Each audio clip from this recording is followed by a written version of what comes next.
there, welcome to another painting tutorial. I hope you're having a wonderful day. In this tutorial we have a sea turtle all sketched out, and follow the link below to my Pinterest page if you want to see my reference photos. And I think this one is going to be fun to paint, so let's get started. So look at your reference photo and you can kind of see there's a yellowish color underneath the turtle, so that would make a good base tone. So let's start with our large Filbert brush. This is a size 11.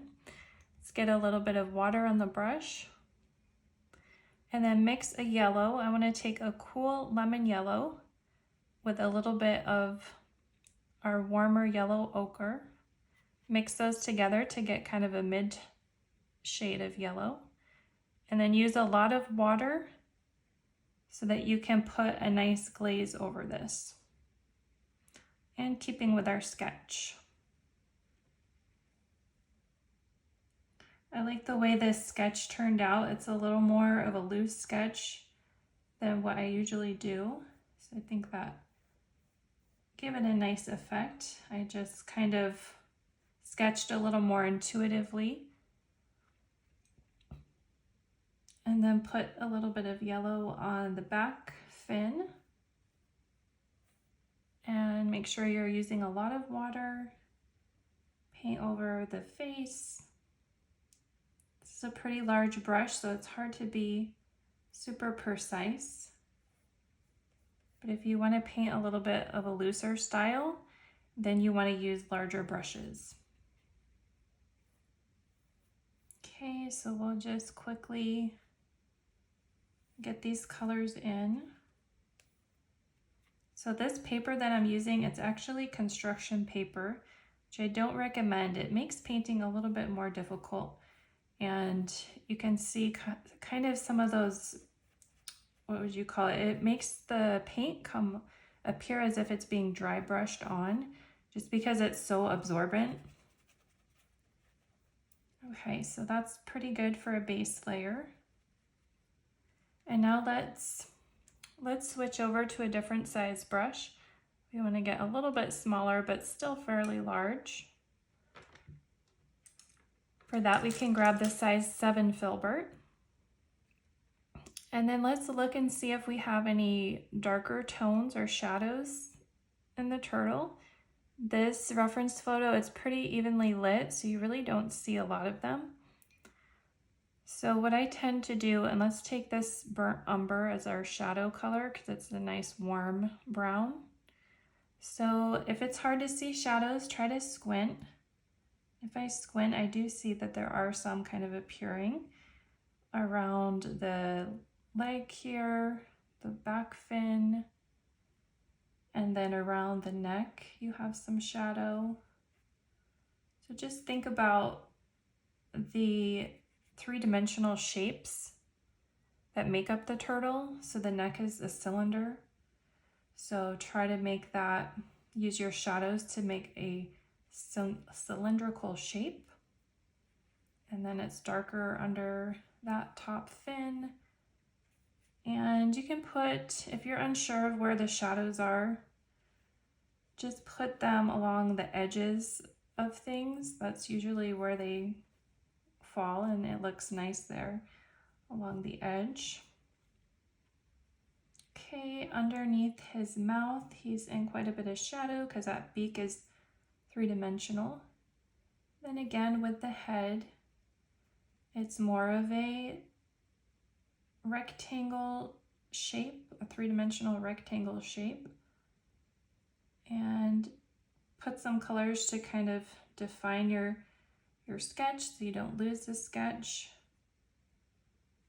And you can see that gave quite a bit of form just because there's a lot of difference between the brown and the yellow ochre, so it gives a good contrast. Okay, so I think that's a pretty good start. And let's look at the shell. So there's a lot of beautiful brown shades around the shell, and let's just go straight into that. So you could take a burnt sienna shade that's like a brown, a warm brown, reddish almost. It's got a lot of yellow in it. and then put that around the shell of the turtle. Use your strokes to make each little scale, and that just makes it a little quicker and fun and easy to just use single brush strokes when you're painting. Something I've been trying to practice. Okay, and then I want to go with the edge of this Filbert brush very lightly around the lines that I made in my sketch. That kind of makes up the different scales. Do you call those scales on a turtle's shell? I don't know what you call the different. If anybody knows, please let us know in the comments.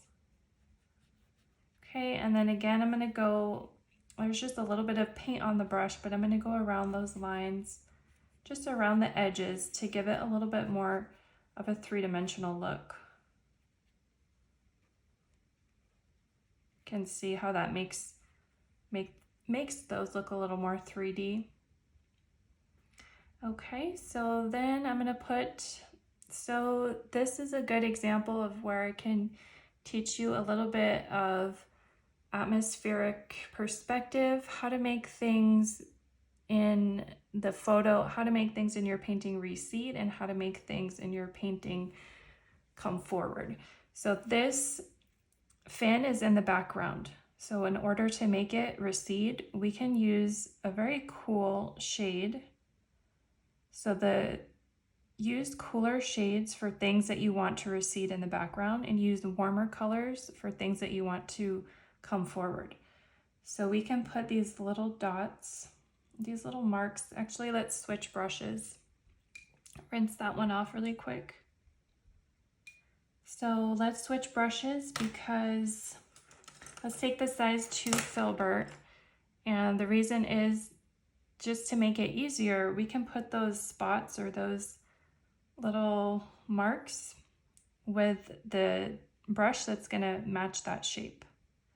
So we have a cool brown, and then watch when I put this in, if I just do little dabs, the size of the brush fits the size of the spot that I'm trying to make. And then that just makes it so much easier. Instead of trying to paint every individual spot, you can just do one little dab and then make it smaller as it goes further into the distance. And then they're a little bit larger, the ones that are closer to you. That's another way to use your perspective to make something look three-dimensional. Okay, so you can kind of see how that works pretty well. So now you can grab a larger Filbert brush that's going to match the size of those spots that are in the front. And let's see, we could do that with this one. It's a little big, but it's a size 4, so let's try that. And then we want those to come forward. So I'm going to show you, we're going to make it more detailed. That's another thing, when something recedes into the back, it has less detail. So we're going to have more detail in the front, and we're going to have more warmth. We're using a warmer brown. So then go ahead and make those little shapes just using the brush. Try to make it as random as you can. That's something I struggle with. You don't want anything to look uniform because nature tends to make things beautifully random. Okay, so then I have that warm. You can see how that one comes forward and that one is back further. So then a less cool brown, but a darker brown we can use next, which we could do this one. And then let's put another layer right on top of that. So that's something that makes it have more detail. And so it's going to come forward more than the one in the back. Okay, so that looks good. And then we can put some on the back fin, just some spots. And this one, we don't want it to necessarily show up a lot, so we're not going to try to make that one have a lot of detail. Okay, and then let's do that same thing for the spots on the face.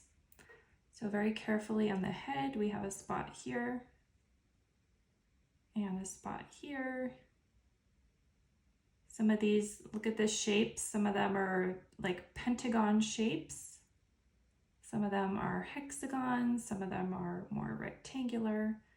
Just carefully put those in, and the head is like a focal point of the painting. So you do want it to have a little more detail and be a little more careful and a little more precise with these marks. Okay, so add those in.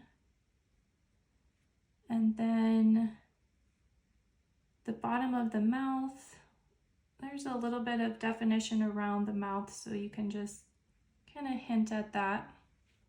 Okay, I think that looks good. And we can put more definition into the beak here. So you could start, let's maybe make it this a light burnt sienna shade, or raw sienna. And then to make it look like it's more three-dimensional, we can put a lighter color down the middle. And then we can grab a little bit of white to pop in kind of a highlight, and that's going to give it a three-dimensional look. And then we can work with the eye a little bit. So take your spotted brush, a size 0, or just a very fine pointed round brush. And let's grab a black shade. So we're going to mix a little bit of Payne's Gray with a little bit of Van Dyke Brown to try to make a black. I don't have a black on this palette, and I think I might need to get one back because this isn't as dark as I would like it. So carefully with that pointed brush, just put the eye in, the black of the eye, and then we'll let that dry before we put the eyelid over it. Okay, I'm going to take some of this lighter shade and go around the neck a little bit. And he has some beautiful texture around that neck. I'm putting in kind of some highlights to make it look three-dimensional with this lighter white shade. And then let's take a little bit more white and then put that around some of these hexagon shapes that we made. And that's giving quite a nice detail to the face. Any highlights that he has. Okay, and then around the nose, there's a little bit of a white highlight. So now let's go back in and put the eyelid, and it looks white with just a tiny bit of yellow in it. So mix a little bit of lemon yellow, and then very carefully see if we could put an eyelid right here. Okay, we got a little bit of black mixed in there, so I had to kind of stop. And we'll let that dry a little bit more. Okay, so at this point, a lot of it's done, so you can kind of step back and see what you think, what you want to add, the midtones. So quickly, let's take this dark shade of Van Dyke Brown and then put it on top of those spots on the head. And we don't want to cover up the spots completely. You want the lighter values to show through on the outside edges.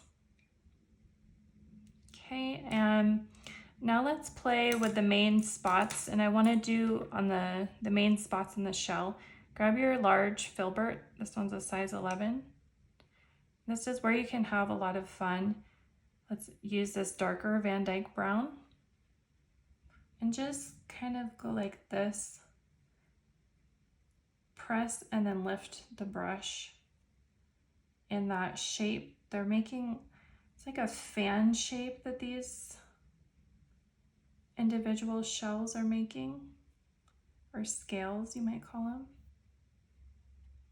And just carefully put those in at an angle. Okay, so that gives a really nice look. And maybe a little bit more color, more saturation. different parts. You could do the darker, cooler shades in the back and then some of the warmer shades in the front like we practiced before. Okay, so that looks, I like the way that looks. And you could take, let's take a flat brush. This is a size 6 flat brush. And then work again with our white, with our lightest tones, our lightest lights. And let's take the white and just kind of go around and add back in those lines in between the different scales. Kind of outline some of those scales that you made, and that's just really going to make them pop and stand out. And so in the back, because we don't want that to stand out, it can be more blurred and less defined. And we did that to the face already. So you could go around some of these scales, just putting in some of these white kind of lines in between the different scales. And now you're at the part of the painting where you're just looking at your midtones and your highlights and what do you need to pop out a little bit more? What do you need to bring up? What do you need to bring down? I think we need some more brown colors in the shell.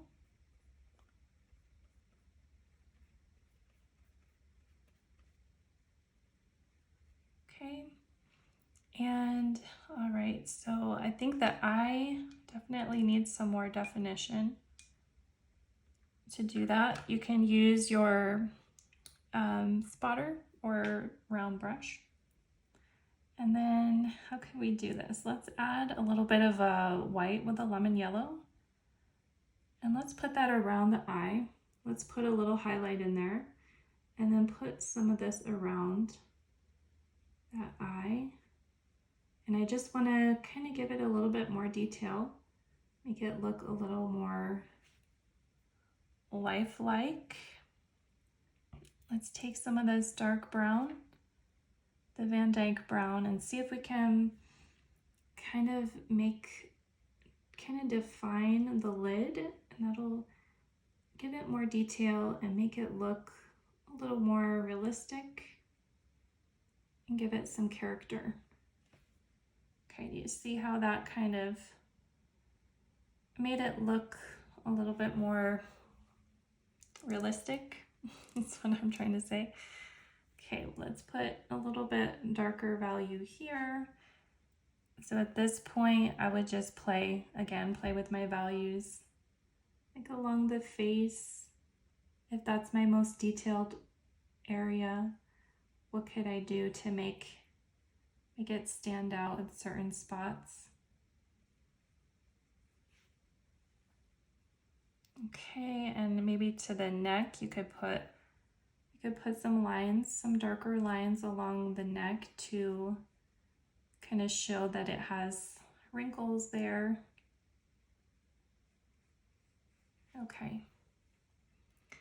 Okay, so if you want to add a little bit more of that fun electric looking texture or pattern on those scales, grab your size 2 Filbert and mix up, let's do a yellow ochre with a little bit of titanium white. Mix that up. It'll give you a nice shade here. And then just kind of put some smaller strokes in the shape of those, what would you call them? They're like bursts to me. They look like a little burst. Okay, and just try to be loose with it, fairly random. Okay, so then I think it's looking good. I think it needs a little bit more of the darkest tone, the darkest darks. So let's mix up the Van Dyke brown with a little bit of Payne's gray to get that really dark value. And then let's just put it in around some of these some of these little textures here, and then very softly at other points, and I think fairly loose with that. And then I'd probably have to come back in with a little bit of a warmer brown to blend that in, because it's kind of a little bit dark. You can see how just putting in a really dark value at the end just gives it a much more realistic quality, and it just makes a big difference in your painting. It's more dynamic. If you use all the same tone, things are just going to look flat. They're not going to look realistic. And okay. All right, so I don't want to overdo it. I'm going to stop there. You can go ahead and add more detail if you'd like. Have fun adding more interest to the shells, develop it more if you would like. But we're going to stop there. So thanks for watching. I hope you enjoyed this tutorial, and we'll see you in the next video. Bye.